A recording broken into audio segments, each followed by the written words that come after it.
ഇന്ന് വളരെ പ്രധാനപ്പെട്ട ദിവസം. അതെ, ആർട്ടിക്കിൾ 370 റദ്ദാക്കിയ ദിവസമാണ്. അതിന് 7 ആണ്ട്. സുപ്രധാനമായ സുവർണ ലിപികളാൽ എഴുതപ്പെട്ട ദിവസം കൂടിയാണ്. എന്തായാലും നമുക്ക് അതിൽ നിന്ന് തന്നെ തുടങ്ങാം. ജമ്മുകശ്മീരിന് പ്രത്യേക പദവി നൽകിയ ആർട്ടിക്കിൾ 370 റദ്ദാക്കിയിട്ട് ഇന്ന് 7 വർഷം. 2019 ഓഗസ്റ്റ് 5-നാണ് ഭാരതം കണ്ട ചരിത്ര തീരുമാനമെടുത്തത്. ഭാരതം കണ്ട തീവ്രവാദികളെ ഇല്ലാതെയാക്കാനും സുപ്രധാനമായ തീരുമാനങ്ങൾ എടുക്കാനും കഴിഞ്ഞ 7 വർഷം കൊണ്ട് നരേന്ദ്രമോദി സർക്കാരിന് സാധിച്ചു. उस दिन से अनुच्छेद 370 के सभी खंड लागू नहीं होंगे, सिवाय खंड 1 के नामक तदनुसार पढ़ा जाएगा. 2019 ഓഗസ്റ്റ് 5-ന് ആഭ്യന്തരമന്ത്രി അമിത്ഷാ പാർലമെന്റിൽ ആർട്ടിക്കിൾ 370 റദ്ദാക്കിയ ബിൽ അവതരിപ്പിച്ചപ്പോൾ പിറന്നത് ചരിത്ര നിമിഷം. രാജ്യത്തിന്റെ അഖണ്ഡതയ്ക്കും സുരക്ഷയ്ക്കും വെല്ലുവിളി ഉയർത്തിയ സാമൂഹിക സാഹചര്യമാണ് ഈ സുപ്രധാന ചരിത്ര ബില്ലിലൂടെ മാറിയത്.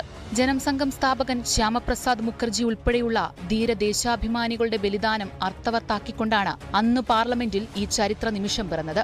ജമ്മു ആൻഡ് കാശ്മീരിന് പ്രത്യേക പദവി നൽകിയിരുന്ന വകുപ്പുകൾ എടുത്തുമാറ്റിയതോടെ മേഖലയിൽ വലിയ രാഷ്ട്രീയ സാമൂഹിക സാമ്പത്തിക മാറ്റങ്ങളാണ് ഉണ്ടായത്. ജമ്മു ആൻഡ് കാശ്മീർ, ലഡാക്ക് എന്നിങ്ങനെ 2 കേന്ദ്രഭരണ പ്രദേശങ്ങളായി വിഭജിക്കപ്പെട്ടു. തുടർന്ന് ആർട്ടിക്കിൾ 370 റദ്ദാക്കിയതിനു ശേഷമുണ്ടാകുന്ന പ്രത്യാഘാതങ്ങളെ നേരിടാൻ കേന്ദ്ര സർക്കാർ പൂർണ്ണ സജ്ജമായിരുന്നു.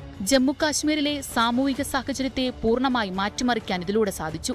ഭരണഘടനാപരവും നിയമപരവുമായ മാറ്റങ്ങളാണ് ആദ്യം ജമ്മു കാശ്മീരിൽ പ്രകടമായത്. ജമ്മു ആൻഡ് കാശ്മീരിൽ ഉണ്ടായിരുന്ന പ്രത്യേക ഭരണഘടനയും സ്വന്തം പതാകയും റദ്ദാക്കപ്പെട്ടു. ഇപ്പോൾ ജമ്മു ആൻഡ് കാശ്മീരിൽ പാറിപ്പറക്കുന്നത് ഭാരതത്തിന്റെ ത്രിവർണ്ണ പതാകയും ഇന്ത്യയുടെ ഭരണഘടനയും മാത്രമാണ്. നേരത്തെ നിലനിന്നിരുന്ന പല നിയമങ്ങൾക്കും മാറ്റം വന്നു. നേരിട്ട് ബാധകമല്ലാതിരുന്ന റൈറ്റ് ടു എഡ്യൂക്കേഷൻ, വിവരാവകാശ നിയമം, ഫോറസ്റ്റ് റൈറ്റ്സ് ആക്ട്, അഴിമതി നിരോധന നിയമം തുടങ്ങി 100-ലധികം കേന്ദ്ര നിയമങ്ങൾ അവിടെ പൂർണ്ണമായി നടപ്പിലായി. കശ്മീരി പൌരന്മാർക്ക് പ്രത്യേകമായി നിലനിന്നിരുന്ന ദ്വിപൌരത്വം ഇല്ലാതാവുകയും അവർ പൂർണ്ണമായും ഇന്ത്യൻ പൌരന്മാരായി മാറുകയും ചെയ്തു.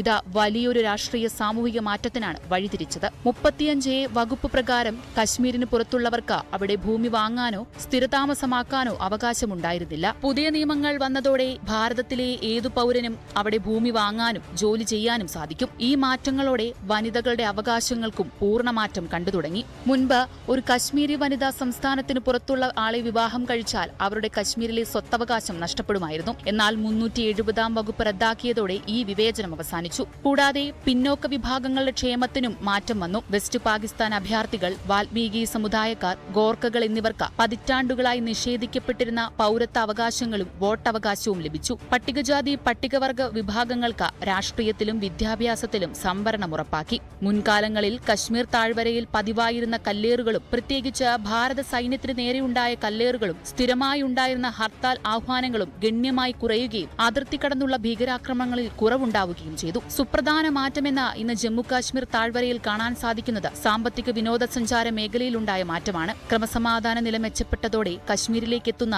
ആഭ്യന്തര വിദേശ വിനോദസഞ്ചാരികളുടെ എണ്ണത്തിൽ വൻ വർധനവുണ്ടായി. സ്വകാര്യ നിക്ഷേപങ്ങൾ കൂടി. വ്യവസായങ്ങൾ തുടങ്ങുന്നതിനായി വിദേശത്തു നിന്നും ഇന്ത്യയിലെ മറ്റു സംസ്ഥാനങ്ങളിൽ നിന്നും സ്വകാര്യ നിക്ഷേപങ്ങൾ എത്താൻ തുടങ്ങി. ഈ മാറ്റങ്ങൾ ജമ്മു കാശ്മീരിലെ സാധാരണ ജനങ്ങൾക്ക് അവരുടെ അടിസ്ഥാന സൗകര്യം വികസിപ്പിക്കുന്നതിന് വലിയ രീതിയിൽ ഗുണം ചെയ്തു. Udhampur, Srinagar, Baramulla rail link, Chenab railway പാലം, തുരങ്കങ്ങൾ, റോഡുകൾ എന്നിവയുടെ നിർമ്മാണം വേഗത്തിലായി. ശക്തമായ രാഷ്ട്രീയ കാറ്റ് ജമ്മുവിൽ വീശിയടിച്ചപ്പോൾ മാറ്റങ്ങൾ പ്രകടമായി. ജമ്മു ആൻഡ് കാശ്മീരിലെ നിയമസഭാ മണ്ഡലങ്ങൾ പുനർനിർണയിക്കുകയും ജമ്മു മേഖലയിൽ കൂടുതൽ സീറ്റുകൾ ഉൾപ്പെടുത്തുകയും ചെയ്തത് പുതിയ രാഷ്ട്രീയ മാറ്റങ്ങൾക്ക് തുടക്കം കുറിച്ചു. പ്രാദേശിക തലത്തിൽ ജനപ്രതിനിധികളെ തെരഞ്ഞെടുത്തു. ദീർഘനാളത്തെ രാഷ്ട്രപതി ഭരണത്തിന് ശേഷം ജമ്മു ആൻഡ് കാശ്മീരിൽ ജനാധിപത്യ രീതിയിലുള്ള നിയമസഭാ തെരഞ്ഞെടുപ്പുകൾ പുനഃസ്ഥാപിക്കപ്പെടുകയും ജനകീയ സർക്കാർ അധികാരത്തിൽ വരികയും ചെയ്തു. ചുരുക്കത്തിൽ ആർട്ടിക്കിൾ 370 റദ്ദാക്കിയത് കശ്മീരിനെ ഇന്ത്യയുടെ മറ്റു ഭാഗങ്ങളുമായി നിയമപരമായും ഭരണഘടനാപരമായും പൂർണ്ണമായും കൂട്ടിച്ചേർക്കുകയും വികസനത്തിന് പുതിയ വഴികൾ തുറക്കുകയും ചെയ്തു. ഈ മാറ്റമാണ് നരേന്ദ്രമോദി സർക്കാർ ജമ്മു കാശ്മീർ ജനതയ്ക്ക് നൽകിയ പുതിയ ജീവൻ. രാജ്യമാണ് വലുത്,